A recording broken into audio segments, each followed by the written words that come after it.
Student विद्या classes में आप सभी स्टूडेंट का स्वागत है। और यहाँ पे आज हम लोग समांतर श्रेणी के दूसरे भाग को लेके आए हैं। इसके पहले का हमने आपको पार्ट 1 जो समांतर श्रेणी का बनाया गया था उसमें आपको कैसे समांतर श्रेणी को समझना है और सॉल्व करना है, एक वीडियो हमने अपलोड कर दिया है। आप उसको देख के फिर ये वीडियो देखिए ताकि आपको अच्छे से समझ में आए। और चूँकि बोर्ड एग्ज़ाम पास हैं तो धीरे धीरे हमने क्या कहा था कि जितने इंपॉर्टेंट क्वेश्चन हैं वो सॉल्व कराएंगे, ठीक है। तो चलिए हम लोग पहला इंपॉर्टेंट क्वेश्चन स्टार्ट करते हैं। चलिए देखिए पहला क्वेश्चन स्टार्ट करते हैं। k के किस मान के लिए k+9, 2k-1 तथा 2k+7 AP के पद हैं। AP का मतलब क्या हो गया? समांतर श्रेणी। देखिए मोस्ट इंपॉर्टेंट क्वेश्चन है, ये आपको 1 नंबर में भी आ सकते हैं, 2 नंबर में भी आ सकते हैं, ठीक, उससे बड़े में नहीं आएंगे। आपको बोल रहा है k का मान यहाँ और यहाँ क्या रख दें कि ये जो पद मिले हमें समांतर श्रेणी में मिले, ठीक है। और ये AP के पद हैं, मतलब ये समांतर श्रेणी के तो पद हैं, लेकिन k का क्या मान रखा जाए। तो जैसा हमने कल आपको बताया था कि कल पिछले वीडियो में, कल का मतलब होता है पिछला वीडियो हमारे यहाँ से, भाई अब क्लास तो है नहीं, ये वीडियो अपलोड हो रहे हैं, तो आप अगर मैं कभी बोल दूँ कि कल के क्लास में तो आप समझ जाना पिछले वाले वीडियो से ही, ठीक है भाई। तो अब देखते हैं k के किस मान के लिए। तो पहले हमें ये पता है कि कोई भी अनुक्रम, जैसे ये क्या लिखा हुआ है, अनुक्रम लिखा हुआ है, समांतर श्रेणी में कब होता है? जब उसके सार्वमांतर बराबर होते हैं, पहला पद, दूसरा पद और तीसरा पद, ठीक है। तो इनके बीच का सार्वमांतर और इनके बीच का सार्वमांतर बराबर कर दिया जाएगा तो वह समांतर श्रेणी में हो जाता है। तो ये क्वेश्चन ए से स्टार्ट होता है। तो अगर हमें इसको बोल दिया कि ये सार्वमांतर D1 है और ये सार्वमांतर D2 है, ये टर्म फर्स्ट, टर्म सेकंड और टर्म थर्ड है। तो पहले हम लोग D1 निकालते हैं। D1 क्या होता है? T2 minus T1। D2 क्या होता है? T3 minus T2। D1 equal to T2, देखिए T2 कौन है? 2k-1। T1 कौन है? k+9। इसको पहले निकाल लेते हैं, ठीक है। तो यहाँ पे 2k-1 माइनस के माइनस अंदर जाएगा, ये हो गया, ठीक है। देखिए माइनस अंदर जाता है तो सिंबल को क्या करते हैं? चेंज करते हैं। 2k में से 1k माइनस कर लेते हैं, -9 -1 कितना हो गया? 10 हो गया, ठीक। आइए यहाँ पे चेक कर लेते हैं, D2 निकालते हैं। T3 कौन है? 2k+7 माइनस T2 कौन है? 2k-1। 2k+7 माइनस 2k, ये माइनस और ये क्या हो जाएगा? प्लस। 2 और 2 कैंसिल हो गए, 7 और 1 क्या हो गया? 8, ठीक है। अब क्या बोलेंगे कि भाई प्रश्न के अनुसार, चलिए यहाँ मैं लिख देता हूँ, अनुक्रम कहाँ पर है? अनुक्रम AP में है। अगर AP में है तो D1 किसके बराबर? D2 के बराबर। तो D1 कौन है? k-10 इक्वल D2 क्या हो गया? 8। k का वैल्यू हो गया 10, प्लस कर देना है और 18, यानी k का वैल्यू अगर यहाँ 18 रख दिया जाए तो जो समांतर श्रेणी है वो हमें मिल जाएगी। तो ऐसे क्वेश्चन में कभी k लिखा रहता है, कभी x हो सकता है, m हो सकता है, n हो सकता है, बट आपको इस तरह के क्वेश्चन को बस कैसे सॉल्व करना है? D1 इक्वल टू D2, ये याद कर लीजिएगा, ठीक है, कि D1 कैसे निकलता है और D2 कैसे निकलता है, यहाँ पे रख के वैल्यू निकाल लीजिए, ठीक है, क्लियर। चलिए अब हम लोग सेकंड क्वेश्चन देख लेते हैं। AP के पद ज्ञात करो जिसका तीसरा पद 5 हो और 7वां पद 9 हो। बार बार मैं बता रहा हूं, AP का मतलब समांतर श्रेणी, अर्थमेटिक प्रोग्रेशन, ठीक है। अब आपको AP के पद ज्ञात करना है, जैसा कि मैंने पिछले वीडियो में आपको बताया था, और मैं बार बार बोल रहा हूं कि एक बार पीछे वाला वीडियो आप जरूर देखिएगा, तब जाके थोड़ा आपका यहाँ कॉन्सेप्ट एकदम पूरी तरह से क्लियर हो जाएगा। फिर भी मैं कोशिश कर रहा हूँ कि जो बच्चे ना देख पाए हों, अगर इसको डायरेक्ट देख रहे हो तो भी कोशिश करके समझ ही लें। हमने बताया था कल आपको कि श्रेणी कैसे बनती है, a+d, a+2d, a+3d ... ठीक है। अब ध्यान दीजिएगा, अगर हमें श्रेणी बनाना है, जैसे श्रेणी ही बना हुआ है, तो हमें क्या पता होना चाहिए, ए का वैल्यू पता होना चाहिए और डी का वैल्यू। अगर हमें ए और डी दे दिया जाए तो हम श्रेणी आप 10 बना सकते हैं, 15 बना सकते हैं, अनंत बना सकते हैं, बस ए और डी पता चल जाए। यही श्रेणी लिखने का मेथड होता है। और इसने बोला है एपी के पद, मीन श्रेणी ही पूछ रहा है कि समांतर श्रेणी बताओ क्या होगा। तीसरा पद तो दिया है, सातवां पद दिया है, लेकिन ए और डी नहीं दिया है। तो ऐसे क्वेश्चन को कैसे सॉल्व करेंगे, थोड़ा यहाँ ध्यान दीजिएगा। मैं फिर समझा रहा हूँ, देखिए ये लाइन बहुत इंपॉर्टेंट, समझ जाएंगे तो बहुत सारे क्वेश्चन कुछ कम समय में कर लेंगे। देखिए जैसे यहाँ पे था पहला पद, यहाँ देखिएगा पहला पद, थोड़ा समय लगेगा सीखने में, ए हो गया। दूसरा पद क्या हो गया, ए प्लस डी। तीसरा पद ए प्लस 2d। मान लेते हैं चौथा पद a प्लस 3d। अब ध्यान दीजिए, जैसे यहाँ लिख दिया चौथा पद, तो हम यहाँ क्या लिख रहे हैं 3। तीसरा पद क्या लिख दिया 2। दूसरा पद तो यहाँ 1 d है तो 1 है, पहला पद d ही गायब मीन्स 0। तो 0 1, यहाँ देखिए 2, यहाँ 3, आगे 4। तो जब भी आपको बोले तीसरा पद, तो देखिए तीसरा पद तो यहाँ पे a प्लस 2d, एक कम करके बता देना। और ये कैसे आता है, जैसे अगर कुछ बच्चे पूछ रहे हो भाई कैसे बना हुआ है, तो ये फार्मूला था an equal to a plus n minus 1 into D. अब आपको तीसरा पद निकालना है a3, तो जहाँ पे n है वहीं पे 3 से 1 प्लस 2d। देखिए तीसरा पद आपके आ गए। जिन बच्चों को ऐसे ना आएगा वो इस तरीके से निकालेंगे, ठीक है, दोनों सही है। आप डायरेक्ट कोई पूछे तीसरा पद a प्लस 2d, पांचवा पद तो a प्लस 4d, 10वां पद तो a प्लस 9d, एक कम करके बताइएगा, ठीक है। और हमें अभी इस क्वेश्चन में क्या ढूंढना है, a और d। अगर a और d फाइंड कर लेते हैं तो सारा क्वेश्चन सॉल्व कर लेते हैं। चलिए देखते हैं क्या लिखा है। तीसरा पद को आप लिख सकते हैं a3 का वैल्यू कितना लिखा है 5। सातवां पद को क्या लिख सकते हैं a7 9। तीसरे पद को कैसे लिखेंगे, देखिए तीसरा पद a प्लस 2d इक्वल 5। सातवां पद को क्या लिखेंगे, एक कम कर दो 6d इक्वल 9। इक्वेशन फर्स्ट और सेकंड को अब हमें सॉल्व करके a और d पता करना है। तो हमने मान लिया पहला समीकरण और ये second.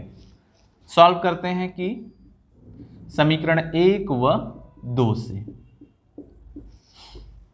a plus 2d equal 5, a plus 6d equal 9। आपको ये जब आप रैखिक समीकरण हल किए होंगे तो विलोपन विधि, प्रतिस्थापन विधि, ये दो विधि आप पढ़े होंगे। जिसको जिस मेथड से आएगा वो बच्चा उस मेथड से कर सकता है। यह भी प्लस, कोई कटने वाला है नहीं, तो यहाँ पे लिखेंगे घटाने पर। जैसे घटाने पर लिखेंगे यहाँ प्लस है तो माइनस, प्लस है तो माइनस, प्लस है तो माइनस। ये नीचे वाला सिंबल देख के चेंज कर लेना। a और a कट गए, 6 में से 2 को माइनस करना है, क्योंकि 6 बड़ा है तो आंसर माइनस में आएगा 4d। 9 से 5 माइनस करना है, क्योंकि 9 बड़ा है तो -4। d का वैल्यू -4 बाई -4 कट के कितने आ गए 1। जब d निकल गया d इक्वल टू 1, या तो 1 में रखिए इक्वेशन, या तो इक्वेशन सेकंड में कहीं पर रख लीजिए। तो मान लो हमने लिख लिया कि चलो समीकरण 1 में क्या करते हैं, समीकरण 1 में रखते हैं यहीं पर a प्लस 2d इक्वल 5। चलो भाई a हो गया 2 और d का वैल्यू कितना है 1 और यहाँ पे 5। a प्लस 2 इक्वल 5, 2 उधर माइनस कर दीजिए तो a का वैल्यू 3। देखिए जिसको हम ढूंढ रहे थे कि हमें a और d पता चल जाए, a और d मिल गया। अब आपको AP के पद बताने हैं। तो देखिए इसमें ये नहीं लिखा है कितना पद आपको बताना है, आपको जितना आता है उतना बता सकते हैं, बट आप 3-4 जरूर बताया करिए, ठीक है। हमने शुरू में ही बताया था कि A और D आपको सर्च करना है, आपने ला लिया, अच्छा किया, ढूंढ लिया इसको भाई, और हमें पता भी चल गया कैसे ढूंढा जाता है। A और D को पता कर लिए। अब हमें पता चल चुका है A हैं आपके 3 और D हैं आपके 1। अब हम लोग श्रेणी बनाना शुरू करते हैं। ओके, चलिए शुरू करते हैं श्रेणी बनाना। पहला है A, फिर A plus D, A plus 2D, a+3d। आप चाहो तो मैनी टाइम्स बहुत बार लिख सकते हो। a का वैल्यू कितना हो गया 3, यहाँ पे a+d है, a का वैल्यू 3 और d का वैल्यू 1, फिर कॉमा करिए, a का वैल्यू 3 2 × 1, फिर 3 + 3 × 1। क्लियर? यहाँ पे 3 हो गए, 3 1 कितना हो गया 4, 2 1 कम 2 3 2 5, ठीक है, 3 1 कम 3 3 6, फिर डॉट डॉट डॉट। तो यहाँ देखिए श्रेणी आपको मिल गई, 3 4 5 6 सबके बीच में 1 1 का डिफरेंट रहा। तो देखिए ये आपका दूसरा क्वेश्चन सॉल्व हो गया। और इस तरह के क्वेश्चन आपको छोटे में भी मिलेंगे, बड़े में, तो बस श्रेणी बनाना था। लेकिन ये जो पैटर्न लिखा है तीसरा और सातवां, ये आपको बड़े क्वेश्चन तक ले जाएंगे। ठीक है, तो आप जानते रहिएगा तीसरा पद कैसे लिखना है, सातवां पद कैसे लिखना है, जो भी पद रहेगा कैसे लिखना है। अब आते हैं हम लोग थर्ड क्वेश्चन पे। अगला क्वेश्चन आपका, और मैं बता दूं कि ये क्वेश्चन बहुत ही इंपॉर्टेंट है। ठीक है, आप देखिए बदला कैसे जाता है समझा देते हैं। जहां 2 लिखा है 2 अंकों वाली कितनी संख्याएं 3 से विभाज्य, कभी आपको 3 से विभाज्य पूछ सकता है, कभी 7 से विभाज्य पूछ सकता है, कभी 5 से विभाज्य पूछ सकता है। ठीक है, नंबर इसके बदले जा सकते हैं, कभी 2 अंकों की जगह 3 अंकों वाली भी संख्या हो सकती है। ठीक है, तो मैं अभी 2 अंकों वाली बता रहा हूं, फिर 3 अंकों वाली भी सॉल्व कराऊंगा। तो इस तरह के पैटर्न को आप पकड़िएगा, क्योंकि बोर्ड एग्जाम में इनका भी चांस बनता है, थोड़े ट्रिकली क्वेश्चन हैं। ठीक है, अब देखिए कैसे सॉल्व होते हैं। 2 अंकों वाली कितनी संख्याएं जो 3 से विभाज्य हैं। देखिए पहला केस, 2 अंकों का मतलब 2 अंक हमारा 10 से शुरू होता है। देखिए 2 डिजिट है ना, ऐसे 2 अंक, इसके पहले 9 है 8 है, ये लोग 1 अंक वाले हैं, तो इनको हमें नहीं लेना है। 10 से लेके 2 अंक वाली संख्या कहाँ तक मिलती है, देखिए 10 से लेके अगर आप चले जाएंगे, ऐसे कर लेते हैं 99 तक। क्लियर हो रहा है बात आपको, कि 10 से 99 के बीच में कितनी संख्याएं हैं जो कि 3 से क्या होती हैं, विभाजित होती हैं। अब क्वेश्चन समझना है कि 10 से 99 के बीच में ऐसे कितने नंबर हो सकते हैं जो 3 से क्या होते होंगे, कटते होंगे। तो देखिए मैं आपको समझाता हूं कैसे स्टार्ट करेंगे। पहला, चूंकि 2 अंक है, 10 से स्टार्ट है, 3 से विभाज्य, तो पहला ये पता करो पहली ऐसी कौन सी संख्या जो 3 से कटती है। अब देखिए 10 से 10 तो कटेगा नहीं, 11 कटेगा नहीं, कटेगा 12। क्यों, 3 चौक के 12, 12 पता चल गया। अब 3 3 का पहाड़ा पड़ते जाएंगे, मतलब या तो 3 चौक के 12, 3 बजे 15, 3 दिन प्लस करते जाओ, 15 हो गया, फिर 18 हो गया, फिर 21 हो गया। अब डॉट डॉट करते 99 तक तो लिखना मुश्किल है, तो क्या करो, पहला पता कर लो, लास्ट पता कर लेते हैं। देखिए ये जो लास्ट है 99 भी 3 से कटता है, यानी लास्ट हमारा वही था। पहला कौन था 12 और लास्ट कौन है 99।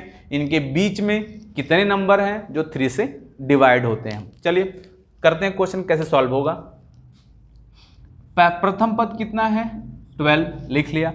सार्वांतर निकालो, कैसे निकलता है, दूसरे में से पहला माइनस करिए, 15 - 12 मिला के 3। ये लास्ट पद है, मैं कल आपको बताया था। देखिए कितने पद हैं, आपसे n पूछ रहा है, क्या पूछ रहा है, n। अब देखो मैं फार्मूला लिखता हूं, an = a + n - 1 × d। पिछले वीडियो हमने आपको इसको समझाया था, इसलिए बोल रहा था कि एक बार आप पिछला वीडियो, इसके पहले का जस्ट वीडियो जरूर देखिएगा। 1 2 3 4, 4 लोग हैं, हमने बताया था 4 लोग हैं। आपको कोई 3 दिया रहेगा, चौथा पूछेगा, आप पता कर लेना कौन सा पद, n पूछ रहा है, मीन्स a दिया होगा, d दिया होगा, an दिया होगा। तो जो लास्ट में 99 है वह an है। क्लियर हुआ, वही क्या है, an है, यानी n फाइंड करना है। चलिए वैल्यू रखते हैं इसकी जगह पे 99, a का वैल्यू 12 एंड फाइंड करना है d का वैल्यू 3। 99 - 12 = n - 1 × 3।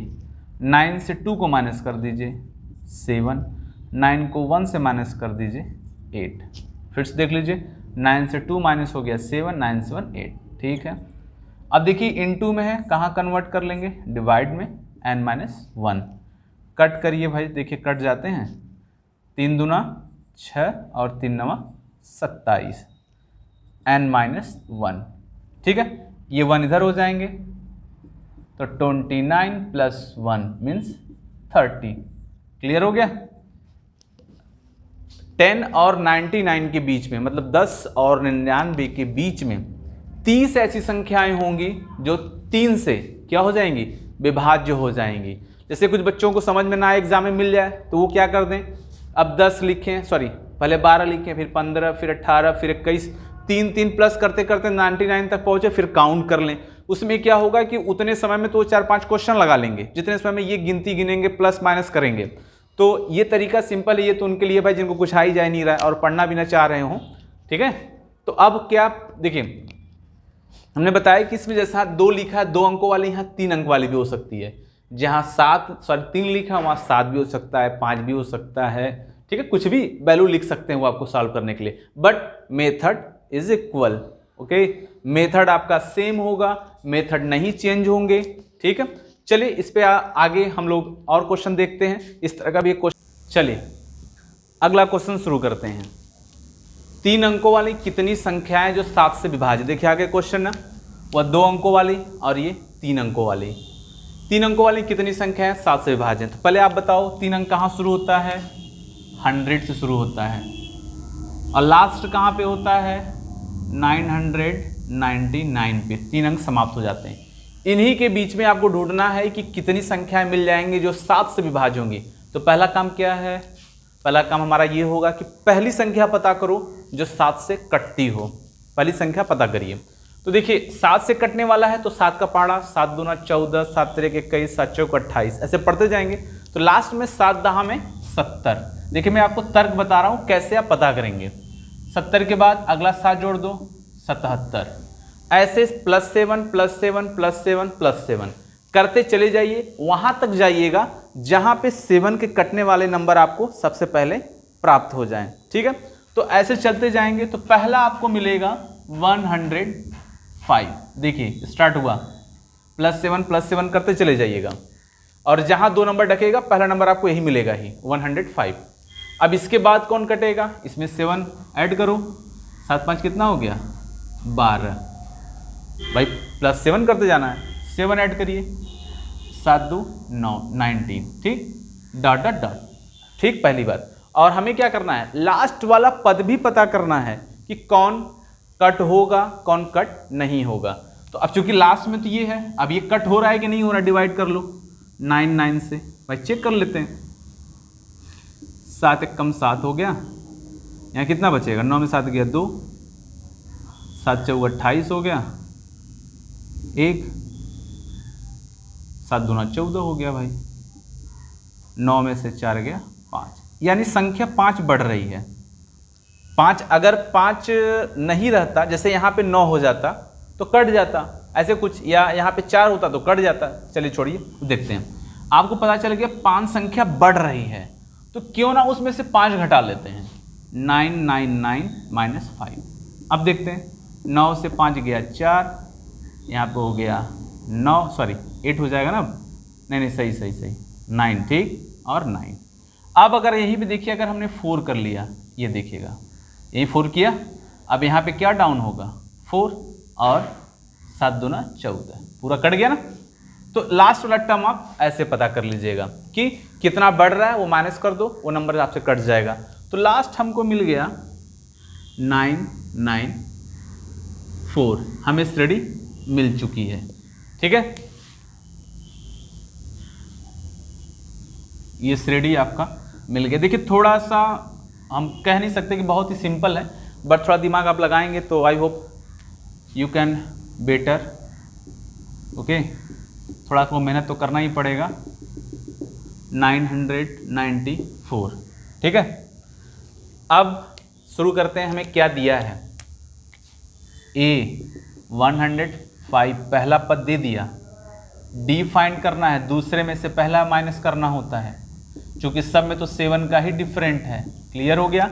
लास्ट पद क्या कि कितनी संख्याएं, यानी आपसे किसको पूछ रहा है, n को पूछा जा रहा है, मीन्स तब दिया क्या होगा, 994 मीन्स an आपको दे दिया, जैसा मैं बताया बार बार आपको, ठीक है। मार्कर थोड़ा हल्का हो जा रहा है बार बार, तो चेंज करना पड़ रहा है। अब फार्मूला लिखते हैं हम लोग, an = a + n - 1 × d, ठीक। an का वैल्यू रखते हैं यहाँ पे, ए एन का वैल्यू क्या है 994, ए कौन है 105 प्लस एन, तो फाइंड ही करना है। डी आपने कितना बताया 7, ये प्लस है 994 माइनस 105 एन माइनस 1, ठीक है। इसको भी एक साथ कर लेते हैं। देखिए इन टू में है तो आप डिवाइड में कर सकते हैं, कोई इशू नहीं, सॉल्व हो सकता है ये। आपका एक आके स्टेप बचेगा, समय बचेगा। चलिए ठीक है। अब देखिए 994 मतलब 994 से आपको 105 क्या करना है, घटाना है, ठीक है। घटा देते हैं तो 9, 8 और 8 अपॉन में कितना हो गया 7। अब चलिए हमें क्या करना है, 7 से डिवाइड करना होगा। तो कुछ बच्चे फटाक से डिवाइड करके थोड़ा बताएं कितनी बार में कटेगा ये। 7 एकम 7, कितना हो 7 दूना 14 और 7 7 49, ठीक है। n minus 1 equal to 1 to 7, 1 उधर जाएगा तो प्लस कर देगा 128, ठीक है। यानी कि 3 अंकों वाली ऐसी संख्या जो 7 से विभाज्य हो जाए, कितनी संख्या मिलेंगी आपको 128 संख्या, मतलब 128 संख्या आपको ऐसे मिलेगी जो 3 अंक मतलब 100 से लेके 999 के बीच में, ऐसे मान लिया जाए कि जो 128 संख्या जो 7 से क्या हो सकती हैं यहाँ पर विभाजित हो सकती हैं। तो इसके पहले आपने 2 अंक वाला देखा, अभी आपने 3 अंक वाला देखा, ठीक है। चलिए नेक्स्ट क्वेश्चन देखते हैं इसके बाद। चलिए अगला क्वेश्चन देखते हैं। आज के वीडियो का लास्ट क्वेश्चन रहेगा ये, इसके बाद फिर नेक्स्ट वीडियो में इंपॉर्टेंट क्वेश्चन पढ़ेंगे। समांतर श्रेणी का चौथा पद शून्य है, ठीक है। सिद्ध कीजिए कि समांतर श्रेणी का 25वां पद 11वें पद का 3 गुना है। पहले यहां फोकस करते हैं हम लोग, 25वां पद, ठीक है। 25वां पद लिख दिया यहां पे और सामने क्या लिख दिया 11वां या 11वां लिख लेते हैं, चलो ठीक है 11वां पद। ये 25वां पद और ये 11वां पद लिख लिया बराबर। बोल रहा है 25वां पद 11वें पद का 3 गुना, यानी 25वां पद बड़ा है, 3 गुना है, तो 3 गुना हमें किसे करना होगा, कम वाले में, मीन्स यहाँ पे ये 3 का गुणा करा लिया। पहले तो ये क्लियर कर लिया अपने आप को। फिर बोला है चौथा पद शून्य है, चौथा पद मीन्स A4 का वैल्यू क्या हो गया 0। बताओ A4 को क्या लिखा जाएगा, पहला पद A, दूसरा पद A प्लस D, तीसरा पद A प्लस 2D, चौथा पद A प्लस 3D। तो ये क्या होंगे A प्लस 3D का वैल्यू 0, ठीक है। मान लो अगर A का वैल्यू निकालना चाहते हैं तो निकाल लेते हैं, आगे पता चलेगा क्या रखना है कहाँ रखना है, इसको सॉल्व किया जाएगा तब। और हमसे क्या पूछ रहा है कि सिद्ध कीजिए कि समांतर श्रेणी, समांतर श्रेणी का चौथा पद है, सिद्ध कीजिए कि समांतर श्रेणी का 25वां पद 11वें पद का 3 गुना है। चलिए देखते हैं 25वां पद को क्या लिखा जाएगा A प्लस 24D, एक कम करके 3 कर लिया। 11वें पद को क्या लिखेंगे A प्लस 10D हो गया, A रखा, अरे सॉरी A प्लस 24D, 3 का इंटू कराइए 3A प्लस इंटू कर दीजिए 30D हो गया। अब देखिए इसमें हमें बार बार समझना है कि क्वेश्चन में करना क्या था कि 25वां पद 11वें पद का 3 गुना है। देखिए 25वां पद 11वें पद का 3 गुना है, अगर दोनों साइड इक्वल आ गया तो क्वेश्चन मेरा प्रूफ हो गया, ठीक है। अब दोनों साइड इक्वल करते हैं, देखते हैं क्या होने वाला है और कैसे सॉल्व करते हैं। कुछ ना कुछ तो समझना ही है इस क्वेश्चन में, ठीक है। A का वैल्यू 3D रख लेते हैं, माइनस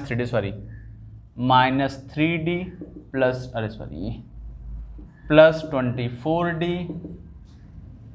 3 लिखा, A का वैल्यू क्या है minus 3D plus 30D, 24D में से 3D माइनस कर दीजिए तो माइनस 21D हो गया। ऐसे कर सकते हैं ना, 24 में से 3 गया 21, माइनस 24 बड़ा है तो प्लस, ठीक है। 3 3 जा 9D प्लस 30D, 21D और यहाँ पे भी माइनस कर दिया 21D। देखिए दोनों पक्ष इक्वल हो गए, जैसे बोला था ना 25वां पद 11वें पद का 3 गुना होगा, यानी दोनों आपस में तब इक्वल होंगे जब यहाँ 3 से गुणा कराया जाएगा। तो देखिए यहाँ पर भी 21D तो लास्ट में लिख सकते हैं अतः सिद्ध हुआ। पहले लिख लेना left hand side is equal to right hand side, अतः सिद्ध हुआ, बस इतना लिख सकते हैं। ठीक है, तो स्टूडेंट आज हम लोग का क्लास यहीं पे समाप्त होता है और इतने 5 क्वेश्चन आज लगे हैं इंपॉर्टेंट, और आगे वाले वीडियो में भी इंपॉर्टेंट चलेगा। अभी तो छोटे क्वेश्चन चल रहे थे, फिर कुछ बड़े क्वेश्चन चलेंगे। मैं कोशिश करूंगा कि कम से कम अभी तो ये मेरा दूसरा है, पहला तो फार्मूले का था तो उसको छोड़ के मान लेते हैं ये पहला हो गया। तो इसके बाद मैं 2 या 3 वीडियो और बना दूंगा जिसमें पूरा एपी को कवर कर लिया जाएगा और आपके बोर्ड एग्जाम में वो क्वेश्चन बैंक की तरह काम करेगा। और मैं बार बार बोल रहा हूँ कि जब आप वीडियो को देख रहे हों तो आप कॉपी और पेन ले के बैठें। ठीक है, साथ साथ क्वेश्चन सॉल्व करें, ना आए देख लें, बार बार देख लें, क्योंकि आपको सीखना है और बोर्ड एग्जाम देना है। ठीक है, तो आज के लिए इतना ही। Best of luck.